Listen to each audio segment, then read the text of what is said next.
Hello everyone. अगर materia Medica समझ नहीं आ रही है, डोंट वरी, वो आपकी गलती नहीं है, क्योंकि मटेरिया मेडिका समझने का तरीका ही अलग होता है। हमको क्या क्या दिक्कत आती है मटेरिया मेडिका समझने में, हम पहले उस पर ध्यान देते हैं।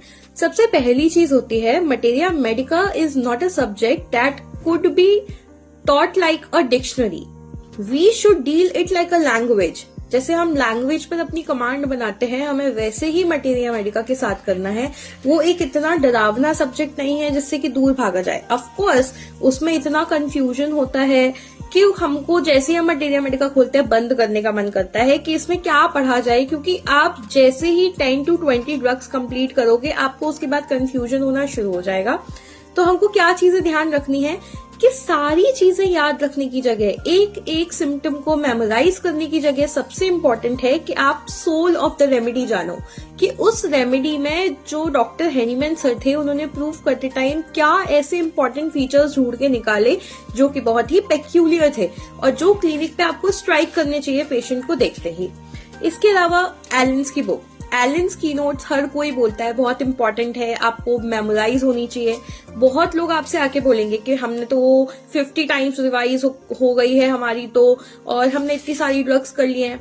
आपको किस चीज पे ध्यान देना है? इन सारी चीजों पे नहीं देना है। हमारा फोकस होना चाहिए, हम अगर एक दिन में एक ड्रग कर रहे हैं, वो एक ड्रग हमको पूरी मेमोराइज होनी चाहिए। स्टोरी बेस्ड पढ़ाई करेंगे हम लोग साथ में, जिसमें मैं आपको एक एक ड्रग के बारे में एक स्टोरी के फॉर्म में बताऊंगी, ताकि हमें ये याद रहे कि एज ए ह्यूमन बीइंग वो ड्रग कैसी है। क्योंकि हम जब तक एक मेडिसिन को उसके सिम्टम्स के फॉर्म में याद करेंगे वो हमारे लिए बहुत डिफिकल्ट होने वाला है। इसके अलावा क्या होता है, आपको कोई ये नहीं सिखाएगा कि एलन पढ़नी कैसी है।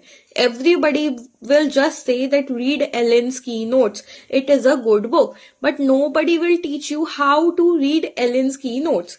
सो what is the important point, that Allen's की नोट्स जो है ना वो इतना कंसाइज फॉर्म में दिया हुआ है, उसमें सारे के सारे सिर्फ क्लिनिकल सिम्टम्स दिए हुए हैं। अब कोई भी पेशेंट जब क्लिनिक पे आके बैठेगा वो आपको हेडिंग्स या सब हेडिंग्स के फॉर्म में सिम्टम नहीं बताएगा। तो उस टाइम पर आपको क्या करना है, एक एक सिम्टम को अच्छे से मेमोराइज करना है। उसके लिए हम क्या करेंगे कि जब हम एलेन्स की बुक उठाएंगे, हमको सारे सिम्टम कैसे देखने हैं, जैसे कि पेशेंट हमारे पास क्लिनिक में आया है और वो हमें बता रहा है। For example in Pulsatilla we study कि वो शीप जैसी होती है, वो हर किसी की बातों में आ जाती है, झुंड में रहती है। पर क्या जब पल्सेटिला की फीमेल आपके क्लिनिक में आएगी तो वो पूरे झुंड को लेके आएगी? नो। पल्सेटिला का एक सिम्टम ये भी होता है that it shows very changeability and it is very soft, weeping nature होता है। तो ये सारी चीजें हमको कब दिखेंगी, जब पेशेंट हमारी क्लिनिक में आकर बैठेगा। Okay, so what is the next point, that जब भी हम किसी चीज के कंपैरिजन से डरते हैं तो वो हमको पढ़ने का मन नहीं करता है। फॉर एग्जाम्पल मटेरिया मेडिका में कई सारी ड्रग्स होती है जिसमें कुछ सिम्टम्स सिमिलर भी होते हैं, कुछ डिसिमिलर भी होते हैं। तो हमको हर एक का एक अच्छे से कंपैरिजन करना आना चाहिए कि हम ये डिफरेंशिएट कर पाए कि कौन सा सिम्टम हमको दिख रहा है तो हमें कौन सी ड्रग देनी है।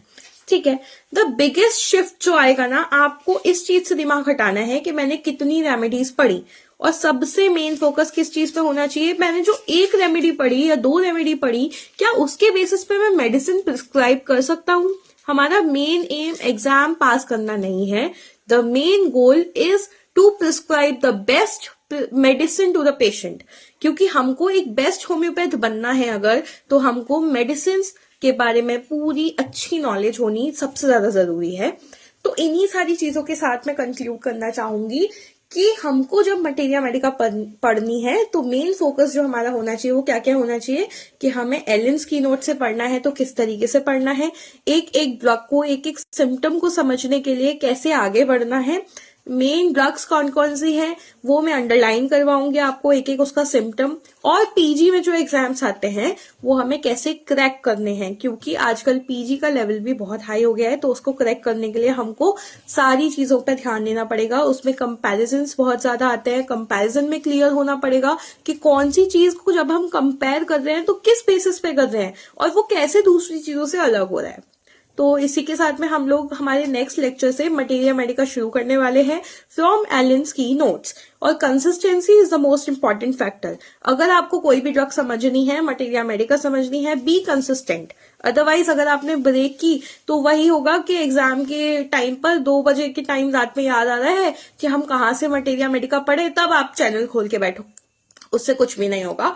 डेली पढ़ोगे, डेली रिवाइज करोगे, तभी मटेरिया मेडिका याद हो पाएगी।